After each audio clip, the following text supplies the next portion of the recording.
அஸ்ஸலாமு அலைக்கும் வரஹ்மத்துல்லாஹி வபரகாத்துஹு. அல்ஹம்துலில்லாஹ் நஹ்மதுஹு வ நஸ்தஈனுஹு வ நஸ்தக்ஃபிருஹு வ நுமினு பிஹி வ நதவக்கலு அலைஹி வ நஊது பில்லாஹி மின் ஷுரூரி அன்ஃபுஸினா வ மின் ஸய்யிஆத்தி அஅமாலினா மை யஹ்திஹில்லாஹு ஃபலா முதில்ல லஹு வ மை யுத்லில் ஃபலா ஹாதிய லஹு வ அஷ்ஹது அன் லா இலாஹ இல்லல்லாஹ் வஹ்தஹு லா ஷரீக லஹு வ அஷ்ஹது அன்ன முஹம்மதன் அப்துஹு வ ரசூலுஹு. ஃபகத் கால அல்லாஹு தஆலா அஸ்ஸ வஜல் அஊது பில்லாஹி மினஷ் ஷைத்தானிர் ரஜீம் பிஸ்மில்லாஹிர் ரஹ்மானிர் ரஹீம் யா அய்யுஹன் நாஸ் இத்தகூ ரப்பக்குமுல்லதீ ஹலகக்கும் மின் நஃப்ஸின் வாஹிதா வ ஹலக மின்ஹா ஸௌஜஹா வ பஸ்ஸ மின்ஹுமா ரிஜாலன் கஸீரன் வ நிஸா வத்தகுல்லாஹல்லதீ தஸாஅலூன பிஹி வல் அர்ஹாம் இன்னல்லாஹ கான அலைக்கும் ரகீபா. எல்லா புகழும் புகழ்ச்சியும் அகில உலகங்களையும் படைத்தாளுகின்ற அல்லாஹ் ஒருவனுக்கே உரித்தாகட்டும். அவனுடைய அன்பும் கருணையும் அகிலத்தின் அருட்கொடை இறுதி தூதர் நபிகளம் பெருமானார் ஸல்லல்லாஹு அலைஹி வஸல்லம் அன்னவர்கள் மீதும் அவருடைய குடும்பத்தார்கள் கிளையார்கள் உற்ற தோழர்கள் கியாம நாள் வரைக்கும் அவர்கள் காட்டிய வழிப்படி வாழ்ந்து மரணிக்கிற அனைவர்கள் மீதும் உண்டாகட்டுமாக. பேரன்புக்குரிய இஸ்லாமிய சகோதரர்களே, சிலோன் தௌஹீத் ஜமாத்தினுடைய 2வது தேசிய பொதுக்குழுவிலே நாம் எல்லாம் அமர்ந்திருக்கிறோம். ஒரு சத்திய கொள்கையை நிலைநாட்டுவதற்காக சொற்பமான ஒரு தொகையாக அல்லாஹ் நம்மை தேர்ந்தெடுத்து இந்த கொள்கைக்காக அல்லாஹ் நம்மை சாய்ஸ் பண்ணி இந்த இடத்துல அமர வச்சிருக்கிறான். இந்த நேரத்தில் இந்த ஏகத்துவ கொள்கையை நாம் பண்பாடுகளோடு உரத்து சொல்ல வேண்டும் என்ற ஒரு கருப்பொருளை உள்ளடக்கி சில தகவல்களை உங்களோடு பகிர்ந்து கொள்ள என்னை பணித்திருக்கிறார்கள். நான் உங்களை விட பெரிய பேச்சாளரும் இல்லை, பெரிய உயர்ந்த அளவு அறிவாளியும் இல்லை. என்னை விட சிறந்த அறிஞர்களாகவும் மார்க்கத்தை தெரிந்தவர்களாகவும் இங்கே இருக்கக்கூடிய நிறைய பேர் இருக்கலாம். இது ஒரு கருத்து பரிமாற்றம் என்ற அடிப்படையில் நாம் நாம் சுமந்து கொண்ட இந்த கொள்கை சம்பந்தமாக சில கருத்துக்களை உங்களோடு நான் தெரியப்படுத்தி கொள்ள ஆசைப்படுகிறேன். இந்த மார்க்கத்தை பொறுத்தவரைக்கும் இந்த இஸ்லாம் என்பது இந்த உலகத்தில் அல்லாஹு தஆலா நமக்கு தந்த மிகப்பெரிய ஒரு அமானிதம். இந்த அமானிதத்தை அல்லாஹ் வானங்கள் பூமிகளுக்கு எடுத்து காட்டி அவைகள் அதை சுமந்து கொள்ள மறுத்தன. வஹமலஹல் இன்சான், மனிதன் சுமந்து கொண்டான். வகானல் இன்சானு வலூமன் ஜஹூலா, ஆனால் அவன் அநியாயக்காரனாகவும் மடையனாகவும் இருக்கிறான். அது சுமந்துக்கிட்டே அதுக்கு அநியாயம் செய்கிறவனாகவும் மடையனாகவும் இருக்கிறான் என்று அல்லாஹு தஆலா சொல்லி காட்டுகிறான். அப்போ இந்த அமானிதத்தை நாம் நம்முடைய தோள்களில் சுமந்திருக்கும் பொழுது அது சுமக்க முடியாத ஒரு மிக பெரும் சுமை அப்படிங்கிறத நாம் நம்முடைய மனதில் ஆழமாக பதிவு செய்து கொள்ள வேண்டும். அப்போவும் நாம் சுமந்து கொண்டிருக்கிறோம் என்றால் அதை அல்லாஹ் நாம் தான் சுமக்க வேண்டும் என்று தேர்ந்தெடுத்திருக்கிறான். அப்போ அந்த நம்மை தேர்ந்தெடுத்த அல்லாஹ் இந்த ஹிதாயத்தின் மூலமாக நமக்கு ஒரு விளக்கத்தை, இந்த தௌஹீத் என்ற விளக்கத்தை அல்லாஹ் நமக்கு தந்து இந்த உலகத்தில் நம்மளை எல்லாருக்கும் முன்னாடி ஒரு அடையாளம் காட்டுற மாதிரி வச்சிருக்கிறான். அது மிகப்பெரிய ஒரு நியமத். இந்த நியமத் நிறைய மக்களுக்கு கிடைக்கல அப்படின்னு அல்லாஹு தஆலா வரலாறு நெடுகிலும் உள்ள பல சம்பவங்களை அல்லாஹ் நமக்கு குர்ஆனில் சொல்லித் தருகிறான். நூஹு நபி தொட்டு நபிகள் நாயகம் ஸல்லல்லாஹு அலைஹி வஸல்லம் அவர்களுடைய காலம் வரைக்கும் உள்ள வரலாறுகள் குர்ஆனில் நமக்கு படிப்பினைக்காக சில செய்திகளை அல்லாஹ் சொல்லியிருக்கிறான். அதில் நூஹு நபி அவர்களுடைய மனைவிக்கு மகனுக்கு அல்லாஹ் இந்த நேர்வழியை கொடுக்கல. இந்த ஏகத்துவம் என்ற ஜோதியை அல்லாஹ் அவர்களுக்கு நாடல்ல. அவர்களுக்கு நாடாத ஒரு அந்த நியமத்தை அல்லாஹ் நமக்கு தந்திருக்கிறான். இப்ராஹிம் நபி அல்லாஹுடைய ஹலீல் என்று அல்லாஹ் இந்த உலகத்தில் தேர்ந்தெடுத்து கொண்டவர். அப்போ தன்னுடைய ஹலீல், உற்ற நண்பன் என்று அல்லாஹ் பெஸ்ட் ஃப்ரெண்டாக எடுத்துக்கொண்ட இப்ராஹிம் நபியுடைய தந்தை ஆசருக்கு அல்லாஹ் இதை கொடுக்கல. அல்லாஹ் நமக்கு அதை தந்திருக்கிறான். அவ்வளோ பெரிய ஒரு தூதர், அல்லாஹுடைய உற்ற நண்பராக இருந்தவர், அவருடைய வாப்பாக்கு கூட அல்லாஹ் இந்த ஹிதாயத்தை நாடாமல் நாம் கேட்கவும் இல்லை, தியாகம் செய்யவும் இல்லை, அல்லாஹ் நமக்கு தந்திருக்கிறான். அதே மாதிரி லூத் நபியுடைய மனைவிக்கு இது இல்லை. அல்லாஹ் இந்த வரலாறுகளை குர்ஆனில் சொல்கிறான், நாங்கள் படிச்சிருக்கிறோம். லூத் நபியுடைய மனைவிக்கும் இந்த ஹிதாயத்து கிடையாது. அவங்களுக்கு கொடுக்காத ஒரு ஹிதாயத்தை, நேர்வழியை, நியாமத்தை அல்லாஹ் நமக்கு தந்திருக்கிறான். அந்த மாதிரி வரலாறை நீங்கள் தேடிக்கிட்டு வரும் பொழுது, நபி இந்த உலகத்திற்கு தூதராக, நபியாக, ரஹமத்துல் ஆலமீனாக, அகிலத்தின் அருட்கொடை என்று அல்லாஹ் சொல்லி, ஒட்டுமொத்த உலகத்துக்கும் இறுதி தூதராக இவர்தான் இருக்கிறார் என்று சொல்லி அல்லாஹ் அனுப்பிய தூதர் நபிகள் நாயகத்துடைய தாய் தந்தைக்கு கூட இந்த ஹிதாயத்து இல்லை. அதை ரசூல் ஸல்லல்லாஹு அலைஹி வஸல்லம் அவர்களே சொல்லுவார்கள், என்னுடைய தாய்க்காக நான் பாவ மன்னிப்பு தேட அல்லாட்ட அனுமதி கேட்டேன், நல்லா மறுத்துட்டான், நான் கபரை சந்திச்சிக்கவான்னு கேட்கும்போது தான் அனுமதி கொடுத்தான் அப்படின்னுலாம் சொல்லுவாங்க ரசூலுல்லாஹ். அப்போ அவர்களுக்கு கொடுக்காத ஒரு நேர்வழியை, ஹிதாயத்தை அல்லாஹ் நம்மீது சுமத்தி இருக்கிறான், தந்திருக்கிறான். அவருடைய தாவா பணியில் மக்காவுடைய காலத்தில் கடைசி மூச்சு வரைக்கும் எதிரிகளுடைய அந்த தாக்குதல்களில் இருந்து, விமர்சனங்களில் இருந்து ரசூலுல்லாவை கேடயமாக நின்று பாதுகாத்தவர் தான் அவருடைய சித்தப்பா, சாச்சா. அவருக்கு கூட அல்லாஹு தஆலா இந்த ஹிதாயத்தை கொடுக்கல. அவர் போய் மரணப்படுக்கையில் இருக்கும்போது ரசூலுல்லாஹ் அவங்கள்ட்ட சொல்லுவாங்க, கேட்பாங்க, என்னுடைய சிறிய தந்தையே, நீங்கள் ஒரே ஒரு வார்த்தையை சொல்லுங்கள், குல் கலிமத்தன் லா இலாஹ இல்லல்லாஹ், இந்த ஒரே ஒரு வார்த்தையை சொல்லுங்கள், உஹாஜ்ஜுலக பிஹா இந்தல்லாஹி யௌமல் கியாமா, மறுமையில் இதை வைத்தே நான் உங்களுக்காக அல்லாஹ்விடம் வாதிடுவேன் என்றாங்க ரசூலுல்லாஹ். இன்னகலா தஹதி மன் அஹ்பப்த வலாக்கின்னல்லாஹு யஹ்தி மையஸா, அல்லாஹ் நாடியவர்களுக்குத்தான் நேர்வழியை கொடுப்பானே தவிர நபியே நீங்கள் நினைச்சவங்களுக்கெல்லாம் நேர்வழி கிடைச்சாதுன்றான் அல்லாஹ். அப்போ அப்படி அவ்வளோ பெரிய தூதரே ஆசைப்பட்டு நேர்வழி கிடைக்கணும் என்று ஆசைப்பட்டு கடைசி நேரத்தில் போய் அவர்கிட்ட கெஞ்சிக்கிட்டு இருக்கும்போது கூட அல்லாஹ் அதை நாடல்ல. அப்போ இவ்வளோ பெரிய ஒரு அமானிதத்தை அல்லாஹ் சாதாரணப்பட்ட மக்களாகிய நமக்கு நம்மளோட தோளில் சுமத்திருக்கிறானண்டா, இதனுடைய வெளிவு எவ்வளவுன்றதை நாம் உணர்ந்து கொள்ள வேண்டும். ஆனால் நாம் உணரலை, அதனால தான் அல்லாஹ் நம்மளை ஜாஹிலுங்கிறான். அதனுடைய வெளிவை நாம் புரியாத காரணத்தால் தான் அல்லாஹ் நம்மளை அநியாயக்காரர்களுங்கிறான். அப்போ அந்த இடத்துல நாம் இருந்துடக்கூடாது. ஒரு ஏகத்துவம் என்ற ஒரு கொள்கைக்குள்ளே வந்த நாங்கள் அதில் தெளிவோடு அந்த சிந்தனையில் பயணிக்கக்கூடியவர்களாக இருக்கணும் என்றது அடிப்படையான ஒரு செய்தி. இந்த ஏகத்துவ கொள்கையை பிரச்சாரம் செய்யும்போது நாங்கள் எவ்வளவு டொப் லெவலில் இந்த கொள்கையில் இருந்தாலும், நாங்கள் தான் சத்தியத்தில் இருக்கிறோம்ன்றாலும், எங்களை விட மற்ற ஆட்களெல்லாம் வழிகேட்டு சிந்தனையில் இருக்கிறாங்க என்று நாங்கள் பிரச்சாரம் செஞ்சாலும், பேசிக்காக இஸ்லாம் சொல்லக்கூடிய ஒரு செய்தி இருக்குது.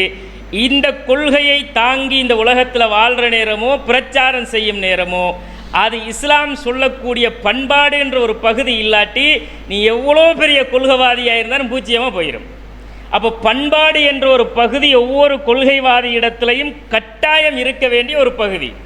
அல்லாஹு தஆலா நபிகள் நாயகத்தை எந்த சமுதாயத்திலிருந்து எப்படி தெரிவு செய்தார் என்றது நமக்கு தெரியும்.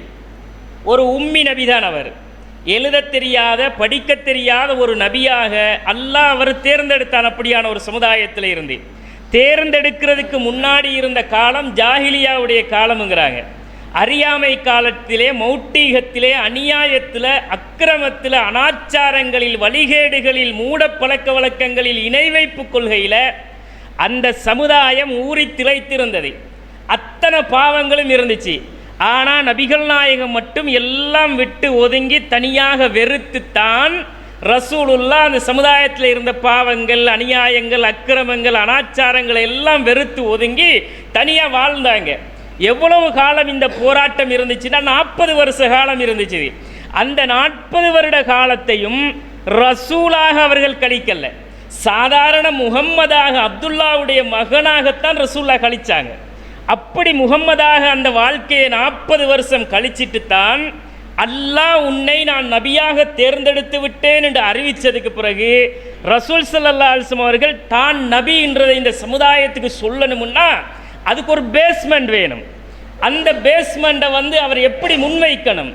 அப்போ ரசூலுல்லாஹ் இந்த சமுதாயத்துக்கு நபியாக தேர்ந்தெடுத்துட்டு நீ போய் சொல்லணும் பொழுது ரசூல் ஸல்லல்லாஹு அலைஹி வஸல்லம் அவங்க எதை அளவுகோலாக காட்டினாங்க தெரியுமா?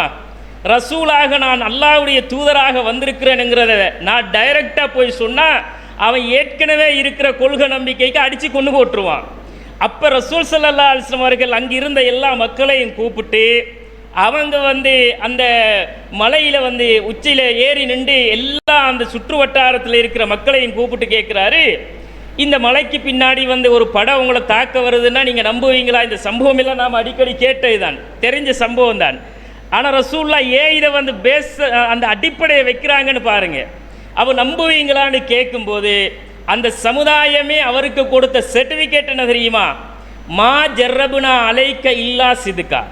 நீங்கள் பொய் பேசி நாங்கள் கண்டதில்லையே, நீங்கள் பொய் பேசி முகம்மதே நாங்கள் கண்டதில்லை. எங்களோட சமுதாயத்தில் இத்தனை காலம் வாழ்ந்திருக்கிறீர்கள், உண்மையாளராக இருந்திருக்கிறீங்க, நம்பிக்கையானவராக இருந்திருக்கிறீங்க, மோசடி செஞ்சு நாங்கள் பார்க்கல அப்படின்ற உடனே அப்போதான் ரசூல்லா அந்த மக்கள்கிட்ட நம்மளை பற்றின எண்ணம் எப்படி மக்கள்கிட்ட இருக்குதுன்றதை கலெக்ட் பண்ணிட்டு அப்போ ரசூல்லா மறுமையை பற்றி இறைவனை பற்றி தான் தூதருங்கிற செய்தியை சொல்லுகிறார்கள். அப்போ அந்த நிமிடம் வரைக்கும் ரசூலாக அவர்கள் தன்னை அறிமுகம் செய்கிற அந்த நிமிடம் வரைக்கும் முஹம்மது நம்பிக்கையாளர், முஹம்மது உண்மையாளர், முஹம்மது ஏமாற்றுக்காரர் அல்ல, பொய் பேசக்கூடியவர் அல்ல. இந்த மாதிரித்தான் அந்த சமுதாயத்துடைய உள்ளத்திலே அது இருந்தது. இந்த பண்பாட்டை அந்த சமுதாயம் பார்த்துச்சு. 40 வருட காலத்தை ரசூலுல்லா கேட்கிறார்கள், நான் உங்களுக்கு மத்தியிலே 40 வருட காலங்கள் வாழலையா? அஃபலா தாக்கிலூன், இதெல்லாம் நீங்கள் பார்க்க மாட்டீங்களா, சிந்திக்க மாட்டீங்களான்னு ரசூலுல்லா கேட்குறாங்க. குர்ஆனில் அல்லாஹ் இதை சொல்லி காட்டுறான். அப்போ 40 வருஷம் வாழ்ந்திருக்கிறேன், அப்பா நான் பொய் சொல்லுவேனா, உங்களை ஏமாத்துவனா, அப்படி நான் ஏதாவது ஒரு நோக்கத்துக்கு இதை சொல்லுவேனா? இதையெல்லாம் நீங்கள் இவ்வளோ காலம் அப்பழுக்கற்ற ஒரு வாழ்க்கையை நீங்கள் பார்த்ததற்கு பிறகுதான் என்னையே நான் நபி ஒரு சத்தியத்தை கொண்டு வந்திருக்கிறேன் என்ற தகவலையே உங்களுக்கு சொல்கிறேனுங்கிறாங்க. அப்போ கூட அந்த சமுதாயம் எதிர்த்துச்சுது. அவ்வளோ கால நம்பிக்கையாளர் உண்மையாளர் என்று சொன்னவங்க எல்லாம் மண்ணை அள்ளி வீசி ரசூலுல்லாக்கு தப்பன் லக்க சாயிரல் யௌம் அலிஹாதா ஜமாத்தனா, இதுக்காடா கூப்பிட்டாய், நாசமாக போடாண்டா அபூலஹப் எல்லாம். அப்போ ரசூல்லா அவனையே சபிச்சு வசனத்தை இறக்கினான். குர்ஆனில் ஒரு சூறாவே அவனுக்காக இறக்கப்பட்டுச்சு.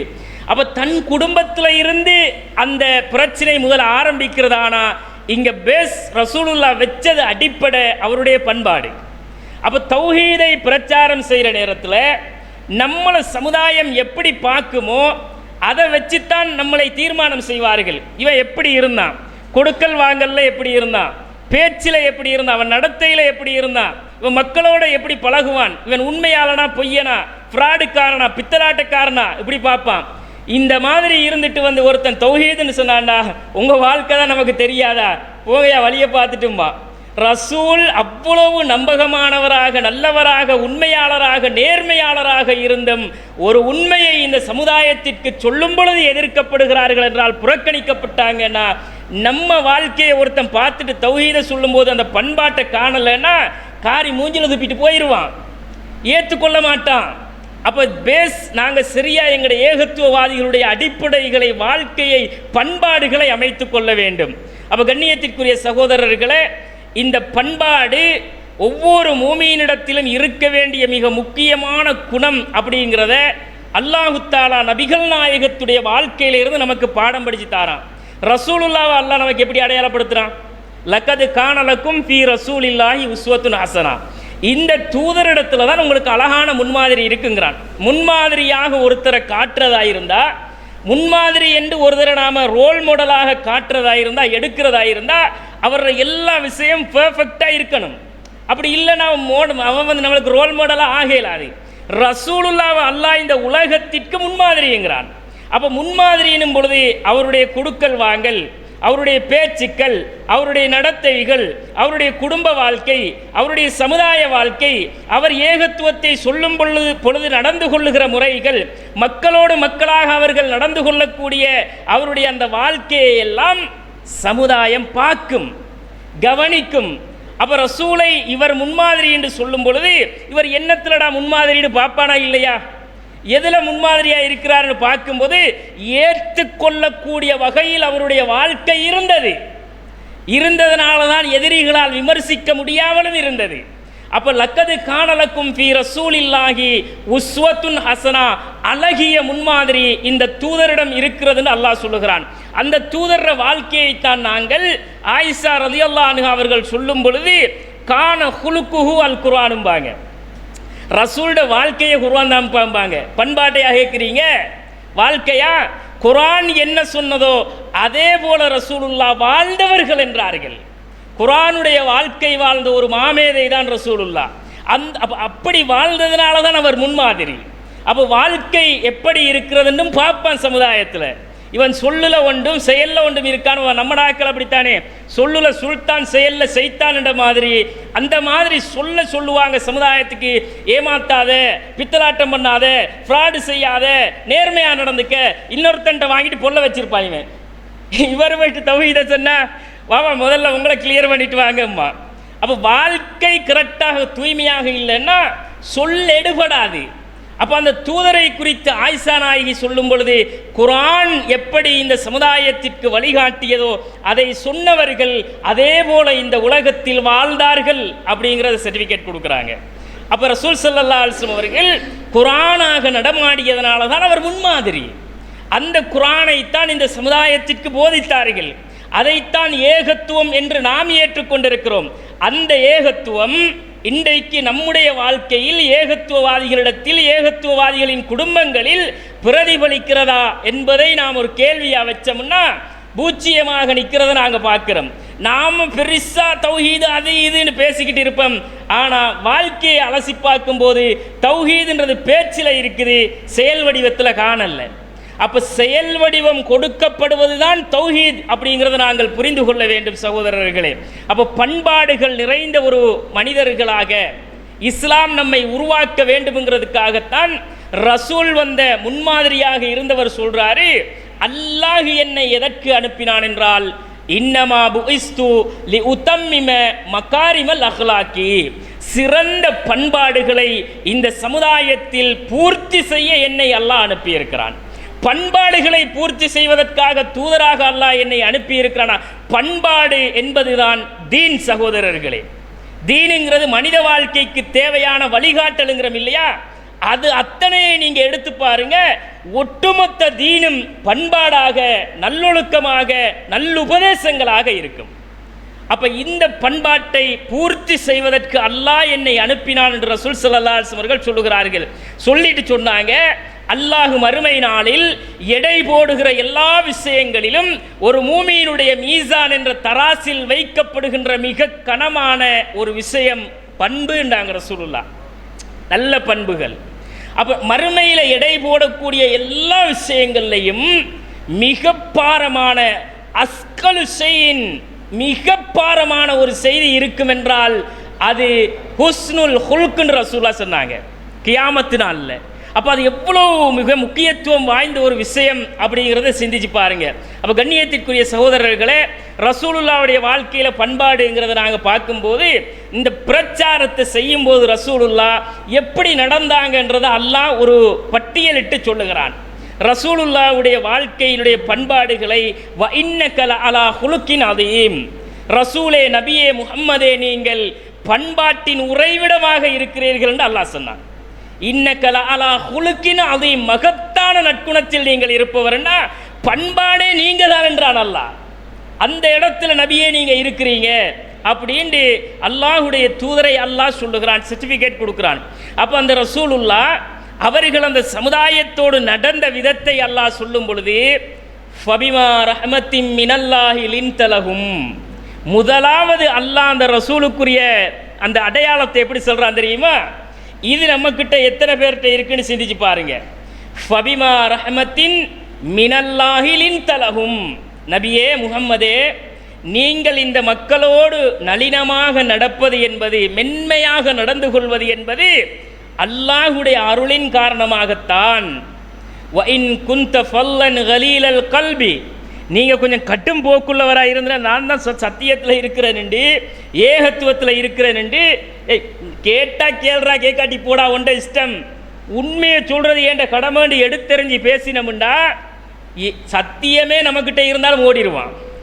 உண்மையைத்தான் சொல்லுவோம், உண்மை ஹக்கத்தான் பேசுவோம், குர்ஆனைத்தான் பேசுவோம், அல்லாஹ்வுடைய ரசூலுடைய செய்தியைத்தான் பேசுவோம். பேசும்போது அதில் ஹார்டாக இருந்தவன்னு வைங்களேன், ஹார்டா மனுஷனாடா இவனு கேட்பான், பேசவே தெரியாது இந்த ஆளுக்கு, அப்புறம் என்னத்தை இவன் சொல்றது உண்மை ஹக்கு பாத்தில்ன்ட்டு நம்மளை விட்டு மக்கள் போயிருப்பாங்க. அப்படித்தான் நிறைய மக்கள் நம்மளை கடந்த காலங்களில் கடந்து சென்றிருக்கிறார்கள். நாம் பேசிய பேச்சுக்கள் மக்களுடைய உள்ளங்களை புண்படுத்தியது என்று பல விமர்சனங்களை சொல்லிக் கொண்டிருக்கிறார்கள். திருந்தனும், திருந்துவதற்குத்தான் திருமறை குர்ஆன் பண்பாடுகளை நீங்கள் வளர்த்து கொள்ளுங்கள் என்று வாயில சொல்லிட்டு அந்த பண்பாட்டை மேடைகளில் காட்ட முடியாமல் இருந்தால் நாம் பேச்சில் என்னத்தை பேசியும் வேலையில் மக்கள் கேட்க மாட்டாங்க. அதனால் அல்லாஹு தஆலா நபிகள் நாயகத்துக்கு சொல்ற அளவுகோலே, அல்லாஹ் செய்த அருள் நபியே நீங்கள் இவர்களோடு நளினமாக நடக்கிறீர்கள். அல்லாஹ் செய்த அருளுங்கிறான். அந்த அருளை நமக்கு அல்லாஹ் செய்ய மாட்டானா? அல்லாஹ் நமக்கு அந்த அருளை செய்ய, ஏகத்துவத்தில் பயணிக்கிற நமக்கு தரமாட்டானா? தருவான், நிச்சயம் தருவான். ஆனால் நாங்கள் தான் அந்த பண்பாட்டை உருவாக்கி கொள்ள வேண்டும். ஆனால் நீங்கள் ஹார்டாக இருந்திருந்தீங்கன்னா நபியே, உங்களைய சுற்றி யாரும் இருந்திருக்க மாட்டாங்க. ராசிக் பிரதர் கொஞ்சம் ஹார்டாக பேசினாருன்னா, வாடா இஷ்டம்டா இருடா இல்லாட்டி போடான்னாருன்னா, என்னடா இந்த ஆள் இந்த மாதிரி பேசுகிறான், ஆளே சரியா இல்லை போங்கடா அப்படின்ட்டு போயிடுவானுங்கள். ஆளே கரெக்டாக இல்லையே, பேசவே தெரியாதே. அப்போ ஃபல்லன் கலீலல் கல்ப், கடும் போக்குள்ளவராக நீங்கள் இருந்தால் லம் ஃபல்லு மின் ஹவுலிக்க, உன்னைய விட்டு ஆக்களெல்லாம் போயிருப்பாங்க நபியேங்கிறான் அல்லாஹ். அப்போ கடின சித்தம் உள்ளவராக அல்லாஹுடைய தூதரை நபிகள் நாயகத்தை அல்லாஹ் இந்த உலகத்துக்கு அனுப்பல்ல. நபிகள் நாயகம் ஸல்லல்லாஹு அலைஹி வஸல்லம் அவர்களுடைய வாழ்க்கையில் நிறைய செய்திகளை நீங்கள் பார்க்கலாம். ரசூலுல்லாஹ்வுடைய அந்த மென்மை இருக்கு இல்லையா, அந்த மென்மையால் தான் நிறைய மக்கள் இஸ்லாத்துக்கு வந்தாங்க. மேடை போட்டு பகிரங்கமாக பெரிய பீரங்கி பேச்சாளராக ரசூலுல்லாஹ் பேசி மக்களை எல்லாம் சாரையாக இஸ்லாத்துக்கு எடுத்தாங்களா? அப்படி எடுக்கல.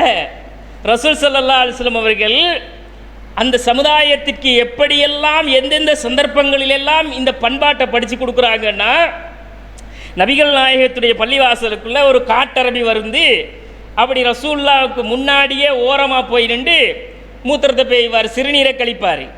சிறுநீரை கழித்த உடனே சஹாபாக்கள் எல்லாம் பாஞ்சி பதறி அடிச்சுக்கிட்டு போய் அந்த ஆளை பிடிச்சி அடிக்கிறதுக்கு பிடிச்சிருவாங்க. ஆளை பிடிக்கும்போது ரசூல் ஸல்லல்லாஹு அலைஹி வஸல்லம் அவர்கள் சொல்வார்கள், தஊஹு வஹரீகுல் மா, அவரை விடுங்க, அவர் சிறுநீர் கழித்த இடத்துல ஒரு வாளி தண்ணியை கொண்டு வந்து ஊற்றுங்க அப்படிம்பாங்க.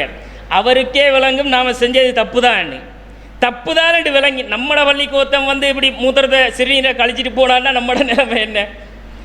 வளர்ந்தவன், நல்லா எல்லாம் தெரிஞ்சவன், ஆறறிவு உள்ளவன், ஒரு பைத்தியம் உண்டா கூட நாம் விட்டுருவோம், தெரியாமல் பேஞ்சிட்டான் அப்படின்ட்டு நாம் சமாளிச்சுட்டு போயிடுவோம். வேணுமுண்டே பிடிவாதத்துக்கு வந்து சிறுநீரை கழிச்சிட்டு போனான். அப்படித்தான் அவர் வந்து கழிச்சார். ஆனால் ரசூல்லா அவங்க அடிக்க போகிற நேரம் ரசூல்லா பிடிச்சி சொன்னாங்க, விடுங்க நாங்கள் ரசூல்லா விட்டுட்டு நீங்கள் வந்து அந்த இடத்துல தண்ணியை ஊற்றுங்க அப்படின்னு ரசூல்லா சொல்லிட்டு, அவருக்கு விளங்குது நாம் தப்பு தான் பண்ணி நம்முடைய ரசூல்லா அவர்கிட்ட போய் நபிகள் நாயகம் சொல்லுகிறார்கள், பள்ளிவாசல் என்பது ஃபைனல் மஸ்ஜித், பள்ளிவாசல் என்பது இதுக்கு உரியதல்ல, சிறுநீர் கழிச்சிற இடம் இல்லை. இது அல்லாஹுவை தொழுவதற்கும் தக்பீர் சொல்லுவதற்கும் அல்லாஹுவை நினைவு கூறுவதற்கும் உள்ள ஒரு இடம் தானே தவிர இந்த வேலையெல்லாம் பார்க்கப்படாது அப்படின்னு அனுப்பிட்டாங்க ரசூலுல்லாஹ். ரசூலுல்லாஹ் நினச்சிருந்தா அவரை தண்டிச்சிருக்கலாம். ரசூலுல்லாஹ் அந்த சஹாபாக்கள் பிடிச்ச பிடியிலேயே விட்டு இருந்தால் அடித்து கொண்டிருப்பாங்க. ஆனால் ரசூலுல்லாஹ் என்ன பண்ணாங்கன்னா அவரை விடுங்கன்னாங்க. ரசூலுல்லாஹ் மென்மை. சகோதரர்களே, ஒரு விஷயத்தை ஒரு மக்களுக்கு கற்றுக் கொடுக்கும் பொழுது அவர்கள் புரியாதவர்களாக இருக்கலாம் அல்லது பிடிவாதத்தில் இருக்கலாம், படித்து கொடுக்குறவங்க கரெக்டாக இருக்கணும். அதான் ரசூலோட வாழ்க்கையில் நாம் பார்க்குறோம். அவன் பிடிவாதத்துக்கு செஞ்சாலும் நாம் நிதானமாக இருக்கணும். நம்ம நிதானம் இழந்துட்டோம்னா அவனையும் இழந்துருவோம்.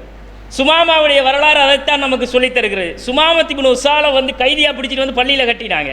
கட்டும்போது ரசூல் ஸல்லல்லாஹு அலைஹி வஸல்லம் அவர்கள் வந்து பள்ளிவாசலுக்குள்ளே வரும்பொழுது, என்னப்பா அவங்க விஷயமா ஷாவுனுக்கையா சுமாமா அப்படிம்பாங்க. அப்போ நீங்கள் கரெக்டான ஆளைத்தான் பிடிச்சிட்டு வந்து கட்டிருக்கிறீங்க, நீங்கள் கொன்னாலும் அதுக்கு தகுதியான ஆள் தான், நான் பழி தீர்ப்பதற்கு தகுதியான ஆள் தான், அவ்வளோ வேலையெல்லாம் செஞ்சிருக்கிறேன் இஸ்லாத்துக்கு முன்னாடி அப்படின்னு அவர் அந்த முந்தைய காலத்தினுடைய நிகழ்வுகளை நினைவு கூர்ந்து சொல்லிடுவார். மன்னிச்சு விட்டா நன்றி உள்ளவனாக இருப்பேன்பார். 2வது நாள் ரசூல்லா வருவாங்க, கேட்பாங்க, அதே பதில் தான். 3வது நாள் வரமாட்டாங்க. 4வது நாள் ரசூல்லா வருவாங்க, என்னப்பா சுமாமா மாஷாவுனுக்க, அதே பதில் தான். விட்டீங்கன்னா நன்றியாக இருப்பேன் அப்படிம்பாரு. அப்போ ரசூல் ஸல்லல்லாஹு அலைஹி வஸல்லம் அவர்கள் சுமாமாவை அவுழ்த்து விடுங்கம்பாங்க, அவுத்து விட்டுருவாங்க. அவர் பாட்டுக்கு போயிடுவார். போய் குளிச்சுட்டு நபிகள் நாயகம் ஸல்லல்லாஹு அலைஹி வஸல்லம் அவர்களிடத்தில் வந்து கலிமாவை சொல்லி நான் இஸ்லாத்தை ஏற்றுக்கிறேன் என்று சொல்லிட்டு சொல்லுவார், இந்த உலகத்தில் இந்த நிமிஷம் வரைக்கும் உங்களுடைய முகம்தான் எனக்கு வெறுப்புக்குரியதாக இருந்தது. உங்களோட முகம்தான் எனக்கு இந்த துனியாவிலே வெறுப்பாக இருந்துச்சு, ஆனால் இந்த நிமிடத்திலிருந்து உங்களுடைய முகம்தான் எனக்கு இந்த உலகத்திலேயே மிக பிரியமானதாக மாறிச்சுண்டாங்க. ரசூலுல்லாஹ் அவருக்கு செஞ்ச உபதேசம் என்ன? ரசூலுல்லாஹ் அவருக்கு போயிட்டு என்ன எதை அட்வைஸ் பண்ணிக்கிட்டு இருந்தாங்க? ஒன்றுமே இல்லையே. அவர் அந்த 3 நாளும் கவனித்தது ரசூலுல்லாஹ் அவரோட எப்படி நடந்து கொள்கிறாருன்றது தான்.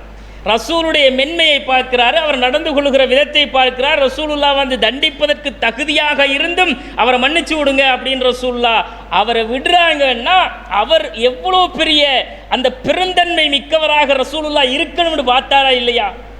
அவர் தண்டிப்பதற்கு கொல்லுவதற்கு தகுதியான இடத்தில் சுமாமா இருந்தார். சுமாமாவை கூட விட்டுருங்கன்னாங்க. அவர் மனசு அவராக மாற்றிக்கிட்டார். நபிகள் நாயகத்துடைய நடத்தைகள் தான் மக்களை இஸ்லாத்தின் பால் ஈர்த்தது. ஆனால் எங்கட நடத்தை யாரை ஈர்த்திருக்கு இஸ்லாத்துக்குள்ள? நம்மளை பார்த்து, நம்மளோட நடத்தையை பார்த்து, நம்மளோட பேச்சை பார்த்து, கொடுக்கல் வாங்கலை பார்த்து எத்தனை பேர் இஸ்லாத்துக்குள்ளே வந்தாங்க? ஆரம்ப காலங்களில், இஸ்லாத்தினுடைய ஆரம்ப காலங்களில் மக்களுடைய நடத்தைகளை பார்த்துத்தான், இஸ்லாத்துக்குள்ள பண்பாடுகளை பார்த்து தான் நிறைய மக்கள் வந்தாங்க. இன்றைக்கு நம்மளை பார்த்தாண்டா இஸ்லாத்தை விட்டு ஓடிடுவான். நம்மளோட நடத்தைகளை பார்த்தா இந்த மாதிரியான ஆக்களடா இஸ்லாத்தில் இருக்கிறான்ட்டு இஸ்லாத்தில் இருந்தே போயிடுவாங்க. அப்போ கண்ணியத்திற்குரிய சகோதரர்களே, பண்பாடுகளை நாம் வளர்த்து கொள்ள வேண்டும். அக்மலுல் முஃமினீன ஈமானன், ஈமானில் பரிபூர்ணத்துவம் பெற்ற மூமின் யார் என்றால், ஈமானில் பரிபூர்ணத்துவம் என்றா அறகுறையாக இருக்கிறான்ன்றது அர்த்தம் இல்லை. ஈமானில் பெர்ஃபெக்டாக இருக்கிறான் அர்த்தம். ஈமான்லேயே பெர்ஃபெக்டாக இருக்கிறவன் யார் தெரியுமா? மூமின். இந்த பண்பாடு உள்ளவன் ரசூலுல்லாஹ் சொன்னாங்க. அவங்க தான். பண்பாடு இல்லைன்னு சொன்னால் நாங்கள் எவ்வளோ பெரிய டொப்பில் ஏகத்துவவாதியாக இருந்தாலும் வேலை இல்லை சகோதரர்களே. அப்போ நாங்கள் சொல்லக்கூடிய செய்திகள் எங்களுடைய வாழ்க்கையில் இருக்க வேண்டும். நாங்கள் சொல்லக்கூடிய பிரச்சாரம் செய்யக்கூடிய எங்களுடைய தாவா பிரச்சாரம் உபதேசங்கள் நம்முடைய வாழ்க்கையில் இருக்க வேண்டும். நாம் மற்றவனுக்கு அட்வைஸ் பண்ணிட்டு நம்மளோட வாழ்க்கையில் அதை விட்டுட்டோம்னா, லிம தக்கூலூன மாலா தஃபாலூன், ஏண்டா நீங்கள் செய்யாததை போயிட்டு மற்றவங்களுக்கு சொல்கிறீங்க? கபுர மக்தன் இந்தல்லாஹி அன் தக்கூலு மாலா தஃபாலூன், நீங்கள் செய்யாததை அடுத்தவர்களுக்கு சொல்லுவது அல்லாஹ்விடம் மிகப்பெரிய பாவம் அப்படிங்கிறான் அல்லாஹ். இவர்கள் எப்படிப்பட்டவர்கள்? மறுமை நாளில் அல்லாஹ் அந்த மக்களை நரகத்தில் போட்டு தண்டிப்பான். அவர்கள் நரகத்திலே கிடந்து வெந்து வெதும்பி பிரலாவித்து நரகத்தில் தங்கள் குடல்களை வெளியே இழுத்து கைகளில் தாங்கி செக்கு மாடுகளை போல நரகத்தில் வலம் வருவார்கள். மூமீன்கள் ஒரு சாரார் அவங்கள பார்த்து கேட்பாங்க, ஏன்பா நீங்க தானடா எங்களுக்கு சொல்லி தந்தவங்க எம்பாங்க, நீங்க தானே எங்களுக்கு இந்த உலகத்தில் அட்வைஸ் பண்ணினவங்க எம்பாங்க. ஆமா சொன்னோம், ஆனால் நாங்கள் செய்யவில்லை. அப்ப ஏன் சொல்றீங்க? ஏகத்துவத்தை அடுத்தவர்களுக்கு சொன்னால் அந்த ஏகத்துவம் நம்முடைய வாழ்க்கையில் இருக்க வேண்டும், அந்த சத்தியம் நம்முடைய வாழ்க்கையில் பிரதிபலிக்க வேண்டும். ஆனால் தொழுங்கிறான் இவன் 5 வக்துக்கு பள்ளிக்கு இல்லை, நிர்வாகிகளே பள்ளிக்கு இல்லைங்கிறாங்க. பள்ளிவாசலுக்கு வாங்க தொழுங்க, அல்லாஹு அக்பர், அல்லாஹ் தான் மிகப்பெரியவர் என்று அழைப்பு விடுக்கப்படுகிறது. தௌஹீதுக்கு சண்டை பிடித்து, ஏகத்துவத்திற்காக ஊரோடு பகைத்து, உறவுகளை பகைத்து, சொந்த பந்தங்களை பகைத்து, திருமணத்தை எல்லாம் ரத்து செய்து, திருமணத்திற்கு வரமாட்டேன் என்று புறக்கணித்து, எல்லா கொடுக்கல் வாங்கல்களில் இருந்தும் ஒதுங்கி நின்று கொண்டு நான் தௌஹீத்வாதி என்றவன் இன்றைக்கு பள்ளிவாசல் கிடைச்சி, இடம் கிடைத்து, எல்லா மக்கள் வளமும் கிடைத்ததற்கு பிறகு அல்லாஹ் நம்மளை செப்பரேட் ஆக்கிட்டான். நான் தௌஹீத்வாதி, லுஹருக்கு இல்லை, அசருக்கு இல்லை, மக்ரிபுக்கு இல்லை, இசாவுக்கு இல்லை, லெப்பையும் மோதினாரும் மௌலவி மட்டும் பள்ளிவாசல்ல. அப்ப என்னது தௌஹீத் இருக்கு? அப்ப நம்ம கிட்ட நம்ம செல்லக்கூடிய சத்தியத்தின் பிரதிபலிப்பு இல்லையே, ஏகத்துவத்தினுடைய பிரதிபலிப்பு நமக்கிட்ட இல்லையே. ரசூலுல்லாஹ் சொன்னார்கள், நீங்கள் மக்களே அல்லாஹ்வுக்கு இணை வைத்து விடாதீர்கள், நீங்கள் தொழுகையை விட்டு விடாதீர்கள் நாங்கள் ரசூலுல்லாஹ். அதுக்கு முன்னாடி ஒரு விஷயத்தை சேர்த்து சொன்னாங்க, இதான் தௌஹீத்வாதிய வாழ்க்கையில இல்லை. நீங்கள் 2 துண்டாக வெட்டப்பட்டாலும், நெருப்பிலே தூக்கி வீசப்பட்டாலும் நீங்கள் அல்லாஹ்வுக்கு இணை வைத்து விடாதீர்கள், தொழுகையை விட்டு விடாதீர்கள் நாங்கள் ரசூலுல்லாஹ். ஆனால் வெட்டப்பட்டாலும் தௌஹீத்வாதி, ரத்தம் சிந்தினாலும் சிந்துவண்டா தௌஹீத்வாதியும்பான், சிந்துவான் ரத்தம். அப்ப 5 வக்துக்கு பள்ளிவாசலுக்கு இல்லாத தௌஹீத்வாதி இனி எங்க ரத்தம் சிந்த போறான்?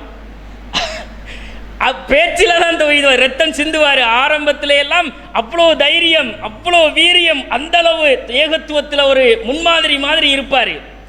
ஆனால் இந்த ஏகத்துவம் மங்கி மங்கி மங்கி இன்றைக்கு ஏகத்துவமே இல்லாத ஒரு நிலைக்கு தள்ளப்பட்டிருக்கிறோம். சகோதரர்களே, வெறும் சொல்லில் மாத்திரம் ஏகத்துவத்தை வைத்து இந்த உலகத்தில் மூமீன்களாகிய நாம் எதையும் சாதித்து விட முடியாது. தௌஹீத்வாதி என்ன பள்ளிவாசலுக்கு வா, பள்ளிவாசலுக்குள் 5 வக்துக்கு வர முடியாதவர்கள் தௌஹீத் என்ற லேபலை கலட்டி போடு வெளியே. தொழாதவனுக்கும் இஸ்லாத்துக்கும் சம்பந்தம் கிடையாது. தொழாதவன் இஸ்லாம் முஸ்லீம் என்ற பெயரை ஒட்டி கொண்டு முகம்மது அஹ்மது கபீர் எதுக்கு இந்த லேபல்? அல்லாஹ் கிட்ட நீ காஃபிர் என்று ரசூலுல்லாஹ் சொன்னார்கள். ஃபர்க் பைனல் முஸ்ரிக்கீன வல் குஃப்ர், முஸ்ரிக்கீன்களுக்கும் காபீர்களுக்கும் மூமீன்களுக்கும் இடையில் உள்ள வேறுபாடு தர்க்கு ஸலா, தொழுகையை விடுறது. அப்ப தொழுகையை விட்டு நீ தௌஹீத் பேசப்படாது. 5 வக்துக்கு பள்ளிக்கு வர முடியாது காரணம் சொல்லிட்டு தௌஹீத் பேசப்படாது. தௌஹீதை பேசுகின்றவனிடத்தில் 5 நேரம் டான் டான் என்று பள்ளிவாசலுக்கு வருகிற தன்மை இருக்கிறதா?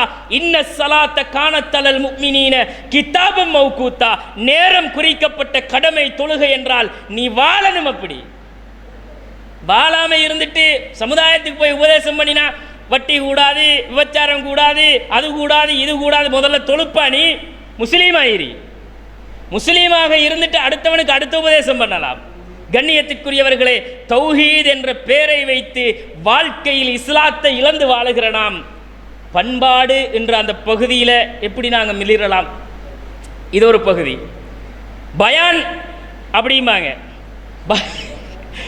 இது நிறைய கிளைகளில் இருக்கிற பிரச்சனை. பயான்னு சொல்லி அறிவிச்சிருவாங்க பள்ளிவாசல். அசருக்கு பிறகு மௌலை வந்திருக்காரு, அப்துல் ராசிக் வந்திருக்காரு, இன்றைக்கு லேடிஸ் பயான் ஸ்பெஷல் பயான். அது அப்துல் ராசிக் தானே கொஞ்சம் ஸ்டார், அப்படின்னா நிறைய மக்கள் வருவாங்கன்றதுனால அப்படி போட்டு விட்டுருதாரு. அங்கே பார்த்தா தலைவர் ரவன் ஜாதியும் இல்லை உள்ளேயும் இல்லை, அங்கே தலைவர் ரவன் ஜாதியும் இல்லை உள்ளேயும் இல்லை, செயலாளர் அவர குடும்பமும் இல்லை. யாரோ பயானம்னு கேள்விப்பட்டு ஒருத்தர் 2 பேர் ஜமாத்துக்கு சம்பந்தம் இல்லாத ஆட்சிமார் 2 பேர் வந்து குந்தி பள்ளிவாசல் ஹஸரத் பயான் நடத்த போறாராமண்டி. இனி எங்க பயான் யாருக்கு பண்றது? கூவம் புசக்கும் அஹ்லீக்கும் நாரா, நீங்கள் உங்களையும் உங்கள் குடும்பத்தையும் பாதுகாத்துக் கொள்ளுங்கள், உங்களையும் உங்கள் குடும்பத்தையும் பாதுகாத்துக்கிறீங்கன்னா. இவர் தௌஹீத்வாதி, தௌஹீத் பள்ளியின் ட்ரஸ்டி, இவர் தௌஹீத் பள்ளி வாசலின் தலைவர், செயலாளர், பொருளாளர். அவர பஞ்சாதி பிள்ளைகள்கிட்ட மார்க்கம் இல்லை. முதல்ல யாருக்கு இஸ்லாத்தை படிச்சு கொடுக்கணும் சகோதரர்களே? ஹிதாயத்தை கொடுப்பவன் இறைவன், அது வேற, அதை நான் பேசல. முதல்ல சொன்னமா, பொஞ்சாதிக்கு சொன்னமா, பிள்ளைக்கு சொன்னமா, இஸ்லாத்தை படிச்சு கொடுத்தமா?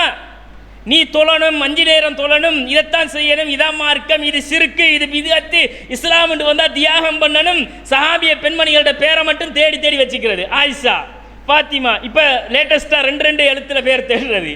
எங்கடா போய் பேர் தேடுறது? 2 எழுத்துல பேர் தேடித்தாங்கண்டா. பேரை மட்டும் நல்லா வச்சுக்கணும், இஸ்லாம் இல்லை. கண்ணியத்திற்குரியவர்களே, இந்த மாதிரி வாழக்கூடாது. நீங்கள் உங்களையும் உங்கள் குடும்பத்தை எரிகிற நரகத்தை விட்டு பாதுகாத்துக் கொள்ளுங்கள். சஹாபாக்களுடைய வாழ்க்கையில் நாங்கள் அதை பார்க்கலாம்.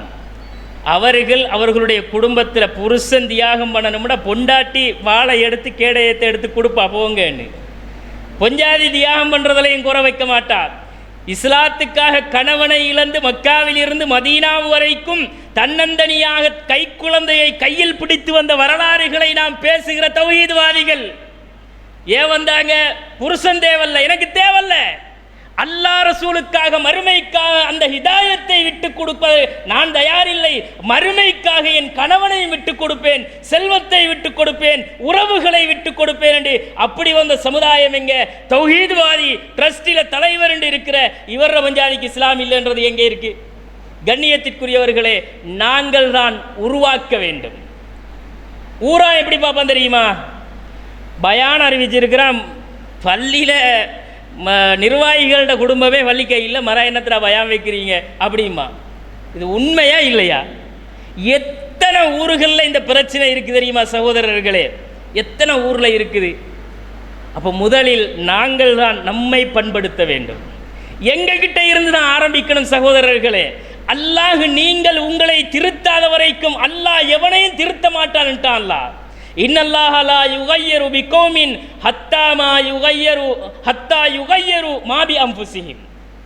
நீங்க உங்களை திருத்தாத வரைக்கும் அல்லாஹ் திருத்த மாட்டான். சகோதரர்களே, திருத்தணும். என்னை திருத்த வேண்டும், என் மனைவியை திருத்த வேண்டும், என் பிள்ளைகளை திருத்த வேண்டும் என்றால் ஸ்டார்ட் பண்ணணும் குடும்பத்தில் இருந்து. சகோதரர்களே, வஅன்திர் அஸீரத்தக்கல் அக்ரபீன், குடும்பத்தில் இருந்து ஆரம்பி, ஊருக்கு இல்லை. உனக்கில்லடி உபதேசம் ஊருக்குன்ற மாதிரி தான் இன்றைக்கி நம்மளோட தௌஹீத் இருக்குது. உனக்கில்லை, அது ஊருக்குத்தான் உபதேசம், நீ செய்கிறதை செஞ்சிக்க. இது ஏகத்துவவாதியின் பண்பல்ல சகோதரர்களே. குடும்பத்திற்குள் இருந்து முதலில் ஆரம்பிக்க வேண்டும் என்பதை ஒரு பகுதியாக விளங்க வேண்டும். அடுத்த சகோதரர்களே, பேச்சு இருக்கு இல்லையா, நம்மளோட பேச்சு. இந்த பேச்சில் சுபஹானல்லாஹ், எங்களால் தௌஹீதை பேசி ஒரு மனுஷனை நம்ம அணுகி எங்களுக்கு சத்தியத்தை சொல்கிற பொறுமை இல்லைன்னா பேசாமல் வாயை மூடிட்டு இருந்துடணும். சில பேர் எப்படி நடந்து கொண்டு எத்தனையோ பேர் இந்த மார்க்கத்தை விட்டு ஏகத்துவத்தை விட்டு தூர ஓடி போனாங்க. அவங்களோட தவறு. குளத்தோட கோவிச்சுக்கிட்டு என்னத்தையோ கழுவாமல் இருந்த மாதிரிக்கு வேலை பார்க்கப்படாது, அது முட்டாள்தனம். ஆனால் நம்முடைய சகோதரர்களுடைய சில பேச்சுக்களால் கண்ணூடாக பார்த்த சில சம்பவங்கள் கூட இருக்குது. அவர் தௌஹீதை விளங்கி அடுத்த கருத்துலையும் அதுவும் சரிதான் இதுவும் சரிதான் என்ற மாதிரி ஏதோ ஒன்றை புரிஞ்சு கொள்றதுக்காக வாராரு. வரும்போது இவர் நீங்கள் இந்த சூனிய கருத்தில் உள்ள சூனியக்காரனா, சூனியத்தை நம்புறாளா, முசிரிக்கா இப்படின்னா அவன் பேஸ்மெண்ட்டே அவனுக்கு இன்னும் ஸ்ட்ராங் ஆகலையே.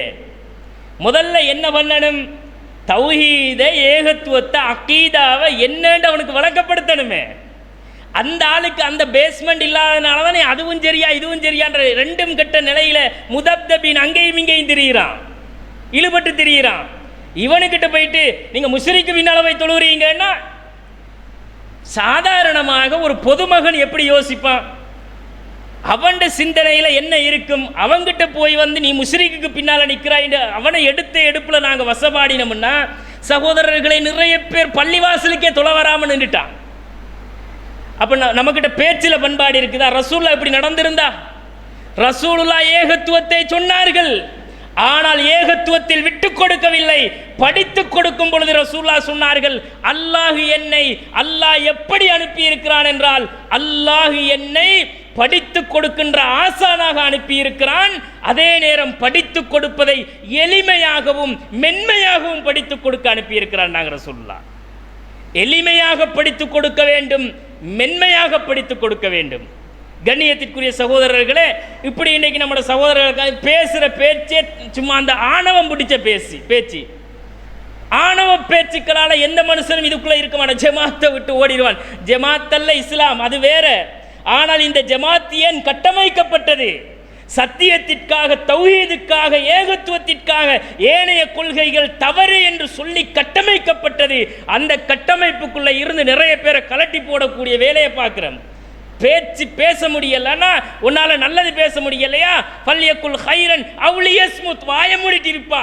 நீ அல்லாஹ்வை மறுமையை நம்பினவனாக இருந்தால் வாய மூடிட்டீங்க, இல்லைன்னா போயிடுவா நிறைய பேருண்டு. அப்படி இஸ்லாம் நமக்கு வழிகாட்டு, அந்த பண்பாட்டை காணல. அடுத்தது கண்ணியத்திற்குரிய சகோதரர்களே, இந்த தௌஹீதை சுமந்திருக்கிற நாம் இன்னொரு கட்டத்தையும் என்ன செய்யணும்? புரிந்து கொள்ள வேண்டும். ஏகத்துவம்னு நாங்கள் சொல்றதுனால ஏகத்துவத்தை பற்றிய அறிவுன்றதை நாங்கள் வளர்த்துக்கலன்னு வைங்க. ஏகத்துவ கொள்கையில் உள்ள அறிவு, அந்த அறிவை வளர்த்து கொள்ளலைன்னு சொன்னால் நாம் ஏகத்துவவாதியாக இருந்து வேலை இல்லை. ஏகத்துவம்னா என்ன? குர்ஆனுடைய விளக்கமாக இருக்கிற ரசூலுல்லாஹ்வுடைய செய்திகள் தான் ஏகத்துவம், தௌஹீத். அந்த சத்தியத்தை தான் நம்ம மக்களுக்கு பிரச்சாரம் பண்ணுறோம். இதை பற்றிய அறிவு, இதை பற்றிய தெளிவு நம்மக்கிட்ட இல்லைன்னா சகோதரர்களே, ஏகத்துவத்தில் நம்மளால் நிலைச்சிருக்கலாது. ஏகத்துவவாதி இடத்துல தொழுகையில் என்ன சட்டம்ன்றதுக்கு இன்னும் சந்தேகம் இருக்குது இல்லையா? தொழுகையில் என்ன சட்டம்ங்கிறதுல இன்னும் சந்தேகம் இருக்குது. ஷஹாதாவுக்கு பிறகு உள்ளதே தொழுகைதான்ப்பா. ஷஹாதாவுக்கு பிறகு உள்ளது தொழுகை என்றால் ஃபஅலம், நீங்கள் படிக்க வேண்டியது அல்லாஹ்வை பற்றி மட்டுமல்ல, அல்லாஹ் இந்த மார்க்கத்தில் எதையெல்லாம் கற்றுத்தந்தானோ அத்தனையையும் படிக்க வேண்டும். தலையாய கடமை தொழுகை என்றால், தொழுகையில் நாங்கள் நிற்கும் பொழுது அந்த தொழுகை குறித்த அறிவில்லாமல் செய்யப்படுகிற அமல் புறக்கணிக்கப்படும், அல்லாஹ்வால் நிராகரிக்கப்படும். அப்போ தௌஹீத்வாதியாக இருந்து இன்னும் கோல் போடுறாருன்னா, மௌலவி தொழுகையில் வரல ஆட்டேலுமா? அப்போ இன்னுமே நீங்கள் ஆற்ற விஷயத்தில் முடிவுக்கு வரல. தொழுகையில் வரலாற்றேலுமாண்டு இன்னும் நமக்கு சந்தேகம் நீடிக்கிறது என்றால், நெஞ்சில கைகட்டுறதுல இன்னும் சந்தேகம் நீடிக்கிறது என்றால், சகோதரர்களே, இன்னுமே நமக்கு தொழுகையில் உள்ள விளப்பம் இல்லைண்டா நாங்கள் என்னத்தை தௌஹீதில் படித்தோம்? அறிவு என்பது, இந்த தௌஹீதை பற்றிய கல்வி என்பது ஒவ்வொரு ஏகத்துவவாதியிடத்திலும் அடிப்படையாக இருக்கணும் சகோதரர்களே. எதிரியுடைய பலத்தையும் பலவீனத்தையும் பற்றிய அறிவு எங்க நம்மகிட்ட இல்லையோ அங்க கீழே தான் நாம் நிற்போம். எதிரிண்டா யாரு? சுன்னத்துவல் ஜமாத்காரன் தௌஹீதுக்கு எதிரி தானே. சுன்னத்துவல் ஜமாத்காரங்களோட கொள்கை வழிகேடுன்றது நமக்கு தெரியும். அந்த வழிகேடு குர்ஆன் ஹதீஸுக்கு எதிரானதை இஸ்லாம் மனோ இச்சையெல்லாம் அவர்கள் இவர்கள் சொன்னார்கள் பூத்தி வச்சு இஸ்லாம் ஆக்கியிருக்கிறாங்க. சரி, அது ஒரு பக்கம், அவங்களோட பக்கம் நியாயம். இப்போ நம்ம அவங்களோட பேச போகும்போது அவன் ஒரு கேள்வி கேட்டுருவான். கேள்வி கேட்ட உடனே இவருக்கு அதுக்கு பதில் இல்லை. தௌஹீத்வாதியாக இருப்பார், பதில் இல்லை. குர்ஆன்ல ஹதீஸ்ல இதான் சத்தியம் ஏகத்துவம் என்று இருப்பார். வழிகேட்டுக்கு பதில் சொல்ல தெரியாத இடத்துல நின்றுவார். உமர் ரலியல்லாஹு அவர்கள் சாரியாவை அழைத்து இங்க மதீனாவில் இருந்துகிட்டு பேசினாரு. சாரியா கேட்டார், சாரியா அல் ஜபல் என்றாங்க. அவர் மலையில ஏறிக்கிட்டாருன்னு ஒரு செய்தியை சொல்லிடுவான். தௌஹீத்வாதி முடிவு என்னடா, இவ்வளவு தூரத்தில் இருந்து எப்படி உமர் ரலியல்லாஹு அவங்க பேசி சாரியா ஜபல்ல ஏறினார், மலையில ஏறினாரு? ஹதீசுன் சஹீஹுன், ஹதீசுன் சஹீஹுனா எடுத்து போட்டுருவான் அறிவிப்பாளர். செல்றா குறைய செல்றா அப்படிமா சொல்ல வேண்டியதா? இன்னைக்கு சஹீஹான ஹதீஸ்னு வந்துட்டா சரி, அவ்வளவுதான். பேஸில் நாங்கள் இல்லாட்டி சகோதரர்களை அந்த அறிவு, அந்த அடிப்படை அறிவு இல்லைன்னா அதையும் நாங்கள் ஏற்றுக்கிட்டு தான் போகணும். அவன் அப்படி எடுத்து வைப்பான்.